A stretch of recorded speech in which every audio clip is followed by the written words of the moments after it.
Okay, everybody, this is Ted Smith with New Morning Podcast, and I'm here with Dave Matthews. We have a really interesting subject matter to cover today. We have an interesting show today, man. Oh, a lot to talk about. A lot to talk about. This is going to be a good one. Okay, we're going to be talking about, I'm going to be asking Dave some questions about the relational type of grief. It's probably, and after we've talked about it here for a while, I think it might be one of the biggest. Now we're talking about non-death. Non-death grief that is one of the most pervasive types of grief on the planet. And we're talking about relational grief. Tell us what that is. Well, and we're talking non-death again. I want everybody to be clear. And there's two types of grief. There's death and non-death, right?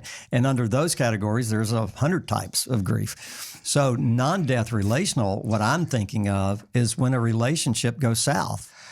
Any kind of relationship, mom, dad, marriage, divorce, kids not talking to their parents. Brother, sister, dad dies, kids fight over the will.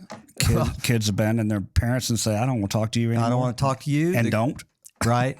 Now we have political divides in families. If we ask for a show of hands, everybody raise your hand that's listening or watching this. Raise your hand if within your family unit there is division politically.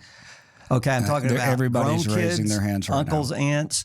Everywhere I go, there's division politically. So we're going to give you all the right answers politically today. No, we're not. The question should be, is anybody out there that hasn't had a relational issue in a non-death situation? Well, if a 3-month-old is watching, they haven't probably realized they have issues.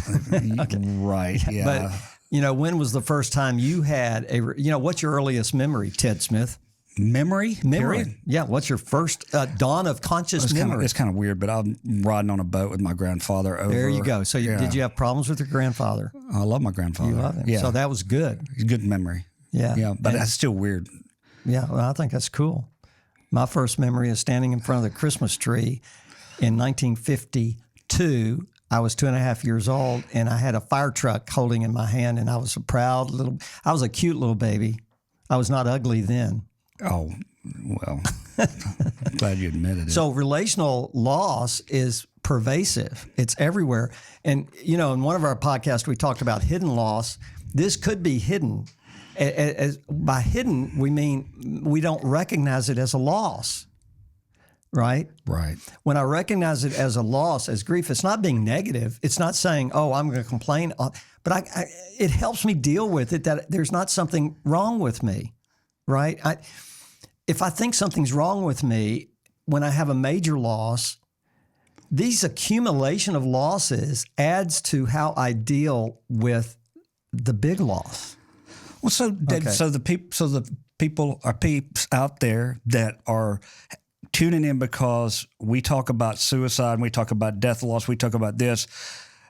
Do they just need to turn it off for today? No, absolutely not. Why? Oh, no. Why? All loss is in context of other losses. Okay. Life is in context. Now, it doesn't mean there's grief under every bush. As you said, your Uncle Carl from Mississippi. No, he's originally from West Virginia. Oh, okay.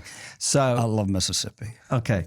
So because all losses are in context, how I deal with what I would consider my worst loss, and everybody out there has a worst loss so far, right? I mean, and who decides what a major loss is? The person experiencing the person experienced. Yep. And grief, and we're going to in a real soon podcast coming up, we're going to be talking about how do you handle it, as far as how do you recover from it? How do you handle? And so, but I've got to understand that there's other losses out there that affect how I deal with the big loss. And if there's unresolved things in the past, then I'll be kind of upset right now until I complete and do all I can do. So one day I'm making announcements at our church when I was preaching, and there's probably 700 people out there. We had 2 or 3 services going on, usually 2.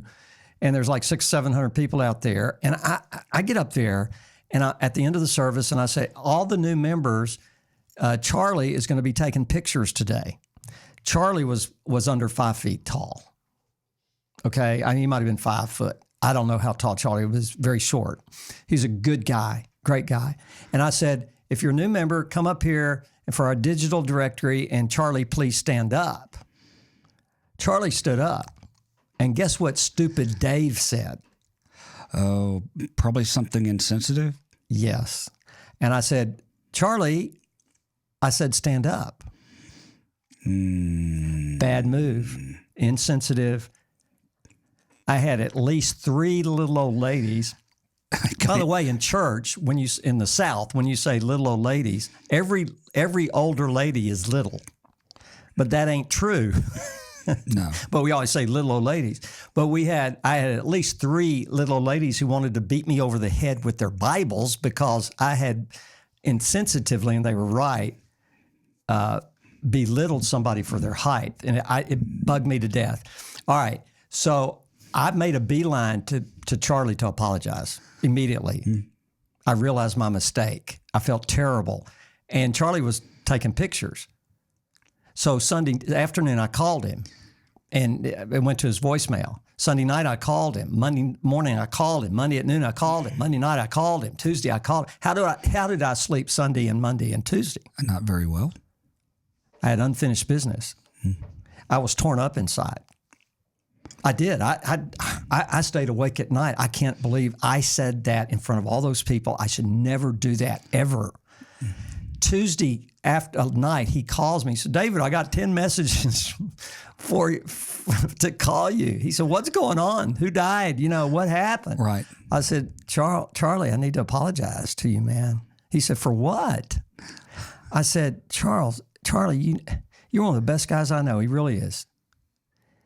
And, I always say he's going to be in line going to heaven before me, right? I mean, way before me. A lot of people are going to be in line before me. All right, just kind of joking around about that serious stuff, right? Right. And Charlie said, David, I said, Charlie, I made fun of your height. I told you to stand up. It's the oldest joke in the book. I should never do that. I should never. I'm so sorry. I feel terrible. I haven't slept well.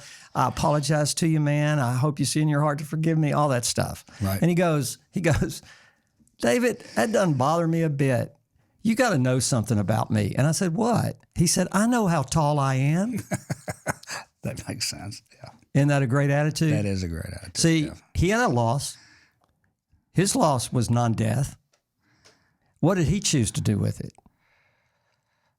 He probably didn't sound like he even recognized. I bet he grieved that. I bet he felt out of place early in his life. But you know what? Oh, I thought you meant it on Sunday. No. Yeah, he chose to consider himself tall. I know how tall I am. He did not say, I know how short I am. Right. A great recipe for changing your attitude towards something that if you could go back and create Charlie, if Charlie could do that, would he be 6 foot tall? Probably, if he had that power. He didn't have the power. So what could he do about it? He could do nothing about it. But my point in that is if I have an incomplete, which I did for 3 days, I don't sleep well at night. Mm-hmm. So all these losses that we're talking about, relational losses, some of those are still bugging you. Now, some are not. But some of you have losses out there that are non-death relational losses that might be affecting your daily life and you don't even know it.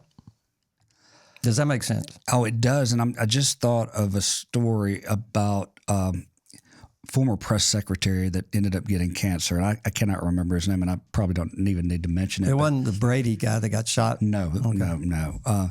Anyway, Washington can be ruthless, and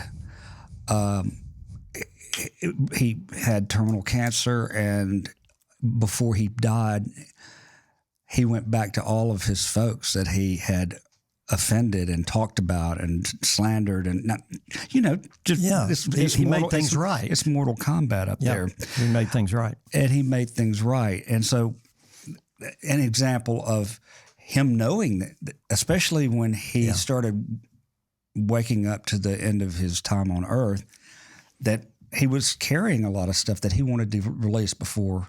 That's a beautiful story. I love that. I'll have to look the name up. But Well, I have another story. that just popped into this. We're having a story time today. Yeah, Go another ahead. story. We were doing a father-son retreat.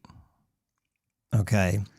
And a friend of mine had put that retreat together, and he did it. That's all I'll say about that. But a father-son retreat.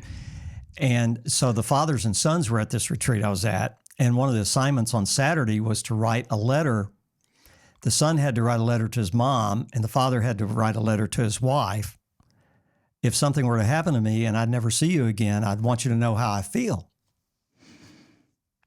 So and so they did that. And then on Saturday night, we had a guy collect all the letters and drive back to the hometown where we were from and deliver Sunday afternoon all the letters to each of the moms/wives, right? Right. So when the son and the father came home, what do you think happened? Right. Well, the mother and dad probably had sex that night, right? Maybe. Oh, well, Hopefully. they had fun. Yeah, they laughed a lot. And they hugged a lot. And you think she probably made their favorite meal, and I mean, that story came into my mind because they started thinking, what would life be like if they weren't here? Right? Right. So I don't know how that relates to this, but I think it does, to put in perspective what these broken relationships in the past, and there's so many of them. Right. I mean, the ultimate goal is for the press secretary is to have peace and to appreciate the meaningful nature of life. And when you know you're not going to be around, you really start thinking about the things that matter. And I think that exercise that you were just talking about with the church, it allowed people to see what really matters. What really matters. And what really matters. We're talking about transformation and grief, transforming grief. Right. We have a choice. I go back to choices all the time, man. Recovery from loss is a decision, not an emotion you feel.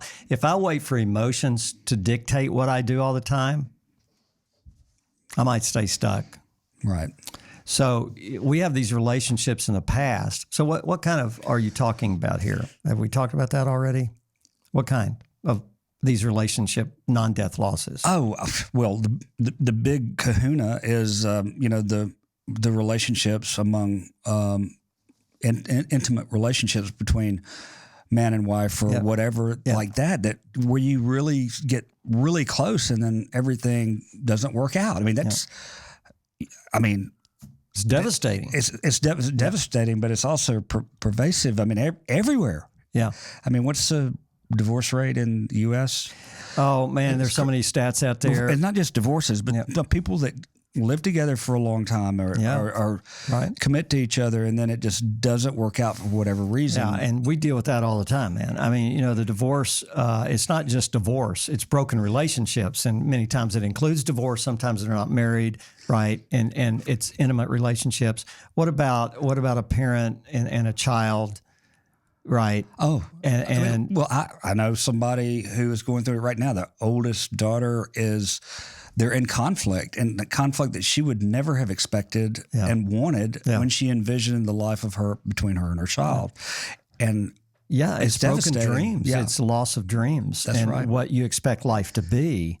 And, I work for 17 years with another organization called Marriage Helper, and marriagehelper.com is about trying to save broken relationships, broken marriages, right? And so I've coached for them for many years, and leading workshops. And when you see broken relationships that have ramifications all throughout, so I got one couple that are married, and they met 10 years earlier in an affair. Okay, so they divorced their spouses and married each other.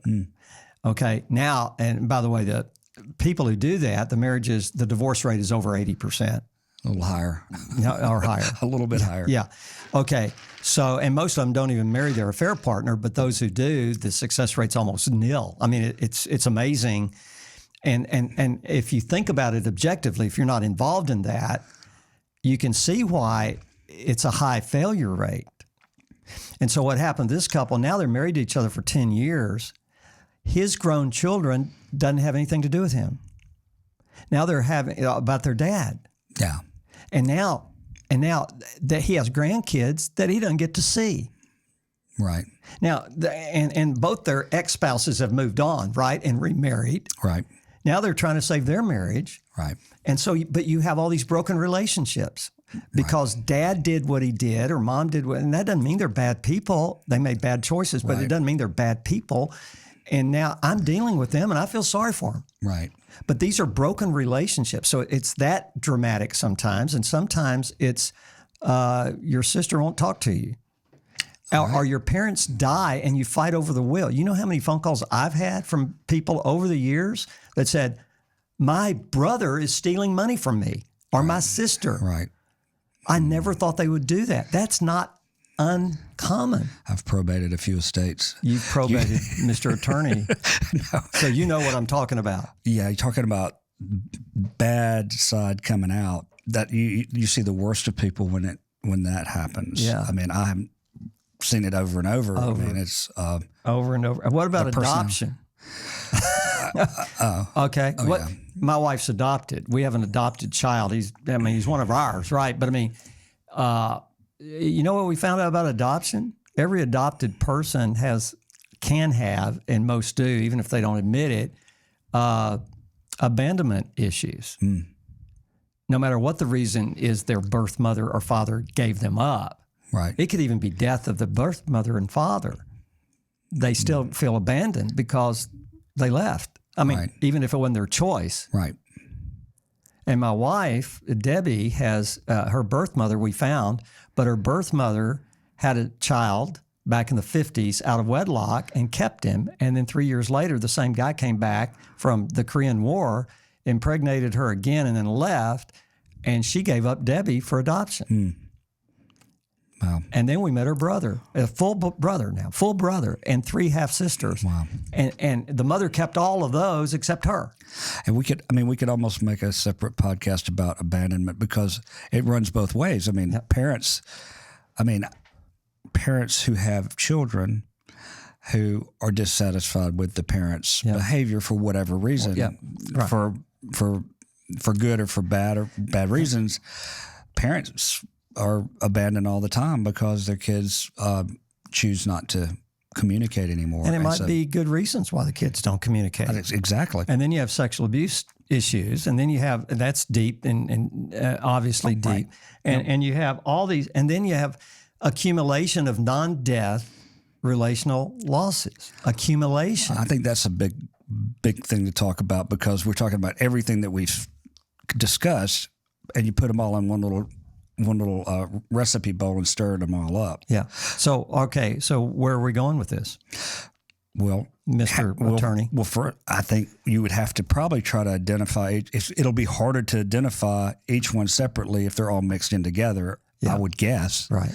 I'm not the experienced wise guy like you. But I'm thinking. All right. So let's go to relational non-death losses of the intimate nature. Okay. Would that be okay? Yeah, let's do it. Okay, you're talking about like marriage or living together or what, intimate relationships. Sometimes the people are not married. Right. Sometimes they're dating. Right. One wants to marry, one doesn't. Okay. So the question to me is what? Okay. Were you asking me a question? No, I was waiting for you to ask me a question. Well, why don't you tell me about it, Dave? What would you like to know?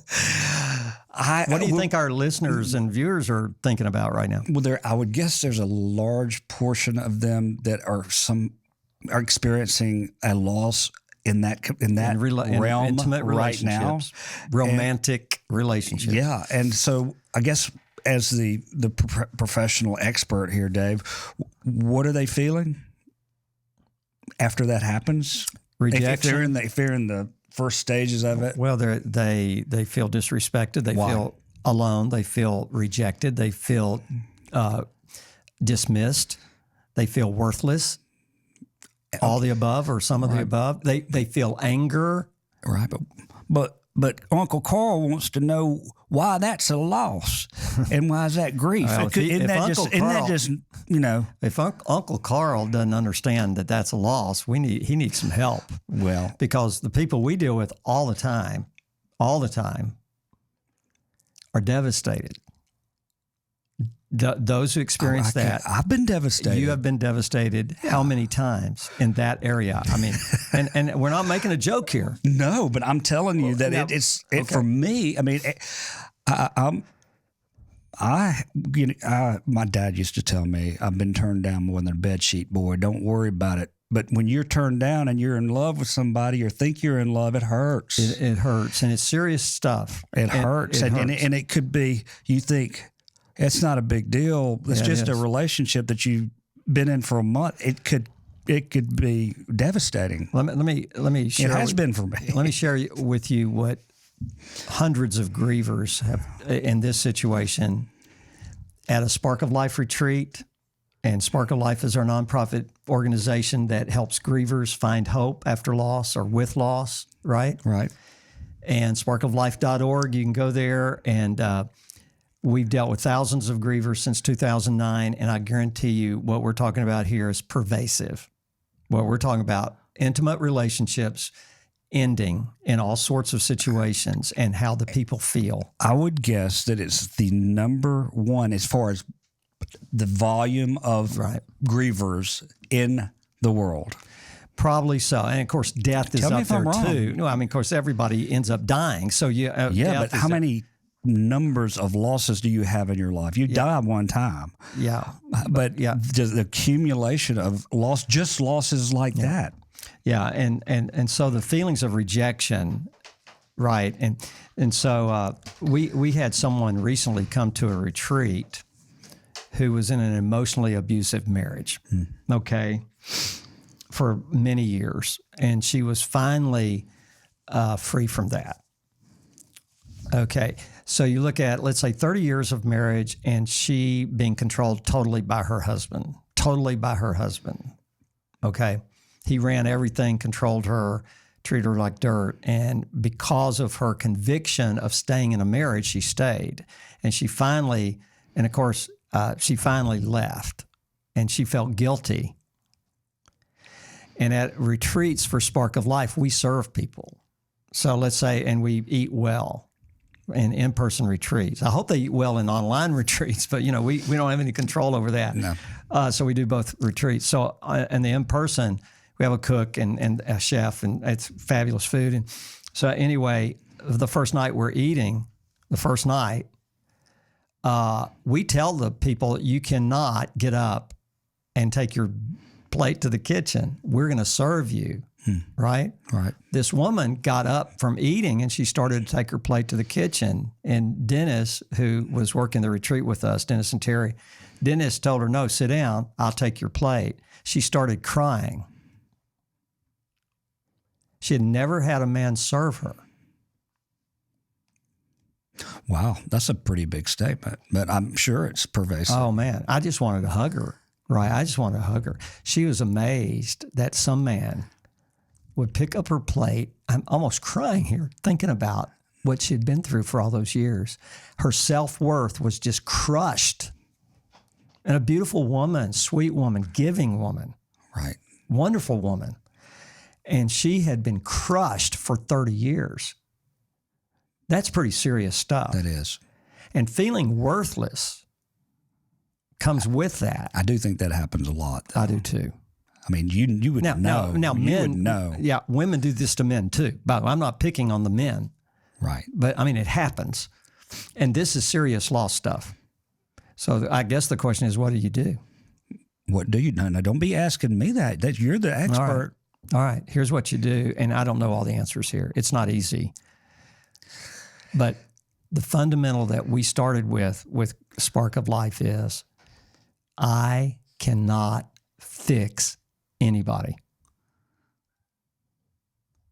I don't have the power to fix anybody. So if you've been rejected, I can't fix the person who treated me badly. Right. I try to fix it. Right.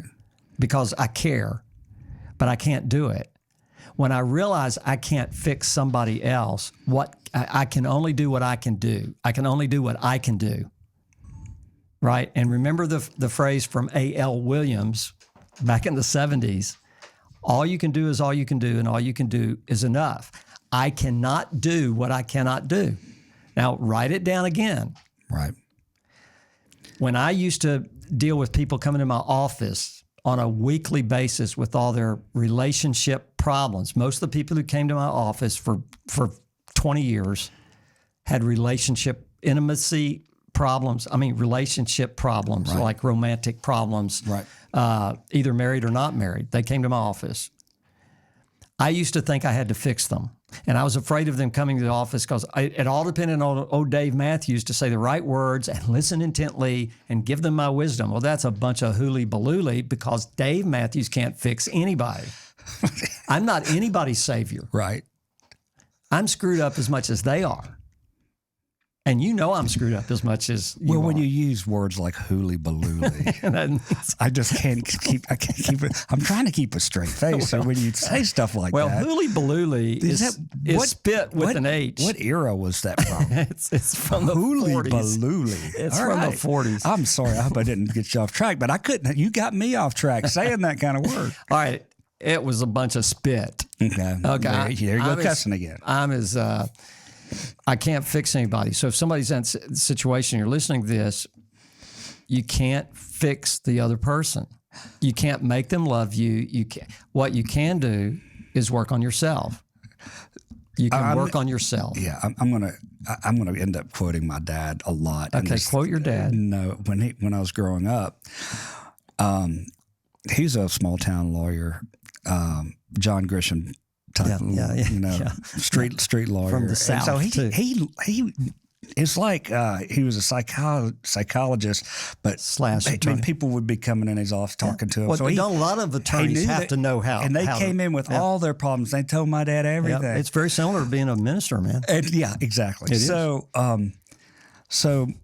if I was with my dad and I was driving and got some level of road rage, or I came back and told him about me getting mad at somebody and everybody knows everybody where I grew up, and he was like, "Oh, did you straighten him out?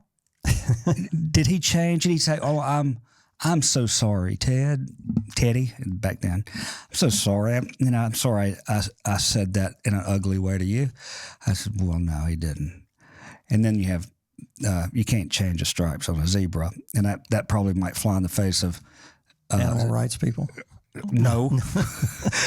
I believe in animal rights. Conventional wisdom, but my dad, he would say, you can't change. Yeah.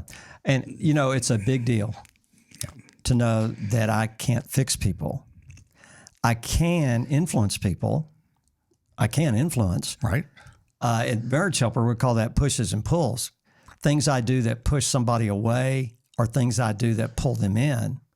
I can influence, but I can't change people. I can work on me. Right.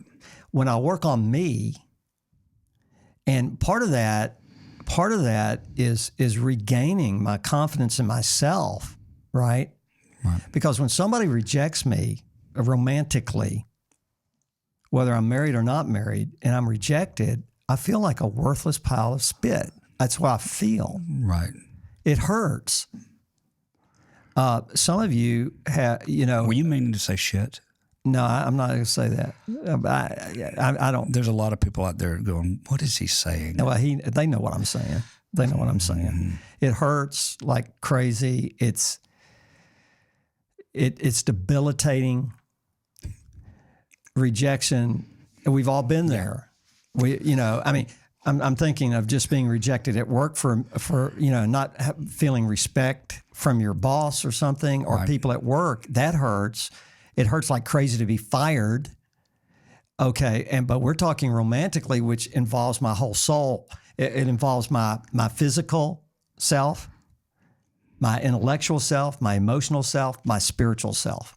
And we call it Marriage Helper PIES, P-I-E-S. But what it does, it strips me of my very soul if I'm not careful. Right. That's grief. Mm. right? So what do? You grieve. It's okay for you to feel sad. We go back to the fundamentals. We go back to the fundamentals. You always go back. And when that happens to you, yeah, you apply the Dave Matthews. Well, it's not me, but you apply the principles that make sense, and it is they ain't nothing wrong with you, even though there is something wrong with you and me. We all know that we're not perfect. Right. What I mean is, though, you don't need to be fixed. You need to grieve. Okay. So listen, I'm going to go refer to using what you said, what my dad said, and I'm going to tell you, when he said what he said to me, it made me feel better. What did he say to you? Well, I told you a few minutes ago, but you've already forgotten. But when I would come into him, and you can't fix. That was another quote from. Yeah. But when I get rejected from Beauty Queen, and I thought, why did she do that? I'm a nice guy. Well, blah blah blah, and I would go suck my thumb in the room, and he'd come back there and talk to me. He said, "Boy," he said, "don't you worry about that. I've been turned down more than a bed sheet." Yeah, he said that. But what he was saying was, it's funny and all that, but he was saying was, it happens to everybody. It happens to happen to your own dad. And I was sitting there. He had a beautiful wife that happened to be my mother, who was in love, he had and all a house, that. and he had a good job, exactly. and he's successful, and he's living life forward. He was saying, he made it. Son. Yeah. It's normal. Don't worry about it. You'll be fine. Look at us. We're good. Yeah. And the only thing I would add to that would be go ahead and suck your thumb for a while. Right. But there comes a time when I need to get up and wash my face. I didn't think to say, Dad, just can I give me some space? Parents are good wanting to save us. Dad, can I grieve just a little while longer about Annabelle, please? Yeah. Yeah, Annabelle. But you're right. I just made it up to protect the innocent. Yeah, I was going to try to look her up, but Annabelle. See if you treated her right. I changed the name. Okay. And I'd have to change several names. So seriously, when somebody out there is hurting because of rejection, when they're hurting because of rejection, go back to the fundamentals. Now, my daddy was from Dyersburg, Tennessee, but he never talked like a Mississippian. Oh, if he's from Dyersburg, he had an accent. No. I've been to Dyersburg. I know, but he did they not. They don't wear shoes in Dyersburg. My dad was a great salesman, a very funny guy, very calm guy. I don't know where I got my genes of not being calm. Probably from my mother, who's pretty feisty, from New Zealand. But anyway, my dad. Now, what I'm telling you about my dad. I had a great story. He didn't. Your dad, you were saying he didn't talk as country as my family. So. Yeah, but your dad told them. Now I've lost it, man. This is how I used to preach. We'll have to pick up at the next podcast to see what Dave was trying to say. Dave's dad was trying. He's from Dyersburg. He is from Dyersburg, Tennessee. But I had something there I was going to tell you that really worked. Golf. Okay. My dad golfed. Back to golf. So I was 8 years old, and I loved baseball and loved golf because my daddy was a scratch golfer. That means he hit the ball and scratch. No, that means he shot even par. Course in Dyersburg? No, this was in Beaumont, Texas. So my dad, I love golf. I love my dad. So he took me and my brother out to play to the driving range for the first time. And I had started baseball. And baseball, you have a baseball, you grip a bat with your hands on top of each other. Most people don't use interlocking or overlapping if you can see it on the screen. Right. Okay. Right. So baseball bat, you know how you hold a bat. So I'd played baseball, and I loved baseball. And so he got some junior clubs for me and my brother. And so we go to the driving range, and I grabbed the golf club like I grabbed the baseball bat, right? Right. And so I'm swinging, and my dad says, no. That's not how you hold a golf club. We're going to start with the fundamentals. You've got to get the fundamentals. You got to have the grip and the stance right before we even start playing golf. I'm going to teach you the fundamentals. And he said, it's overlap grip when you put that little pinky over the left hand, on the right hand pinky over the left, or the interlocking grip where you interlock your fingers. Right. Most pros probably use interlocking grip as some form of it, or overlapping grip. But you're getting to the fundamentals of dealing with grief, right? Yeah. So what I'm getting at is when I started swinging with the different grip, I didn't like it. So I said, I can't do this. I started crying. And my daddy said, okay, we'll go home. He didn't get mad at me. He just said, when you're ready to listen to me and use the right grip, we'll continue. I said, no, I want to play golf. I don't want to go home. So he said, use the overlapping grip. So he made me. Right. So after 2 or 3 weeks, I cannot go back to the baseball grip. So in golf, like in life, go back to the fundamentals that work. And in grief, the fundamental that works is give yourself permission to feel bad. You're not crazy. You don't need to be fixed. You might need somebody to walk beside you. Oh, we're trying to be walking beside you on this podcast. We want to walk beside you and empower you to do what you can do. And what you can do is give yourself permission to grieve. And then in our next podcast, or one of the next, we're going to talk about permission to recover, get up and wash your face while you're grieving. So I have the last question for you. Yes, this is last, just a quick wrap. Is it a natural tendency for people to not feel like it's normal? Yes. Is that absolutely? It sounds like that's what you're saying. That's what it's been for me. I don't know if I'm normal or not. And don't you say anything. Yeah. But by the way, yeah, it's natural. It's natural for me to feel like something's wrong with me, especially when somebody rejects me. Now, when somebody dies, they've left me, right? But not on purpose, usually. Right. Not, usually it's not on purpose. That hurts too. I mean, that's crazy grief. That's deep, deep grief. But it's also grief when somebody who's alive rejects me or chooses somebody else over me or breaks a promise they made to me. I have to take it personally. Right. Even if I'm perfect, but nobody's perfect. And the problem with taking it personally is there are things I've done that are wrong. Right? Right. I know myself. I know I have problems. Right. I know I'm not perfect. Right. So in every relationship, in my present marriage with Debbie, that's lasted 47 and a half years. And we have How in the world? How in the world? But bless her heart. Bless her heart is right. She's my biggest supporter, and I'd die for her in a heartbeat. Right. And what I'm saying is, though, when somebody rejects me, there is real stuff in my life that I wish I'd have done better. So therefore, the tendency is one of two ways. I take it all in, it's all me, or I deny reality and say it's all them. Wow. So there's a balance there. So I can't change them, but I can work on me. Right. But part of working on me is giving myself permission to feel bad and to grieve and to realize it's part of the process and you're not crazy. It's okay. Go ahead and grieve. And then get up and do the one thing that you need to do that day. And I call it get up, wash your face. Okay, in the middle of this, just wash your face and do the next thing you need to do, whether it's taking care of the kids, right, taking a shower, go to the hair, whatever.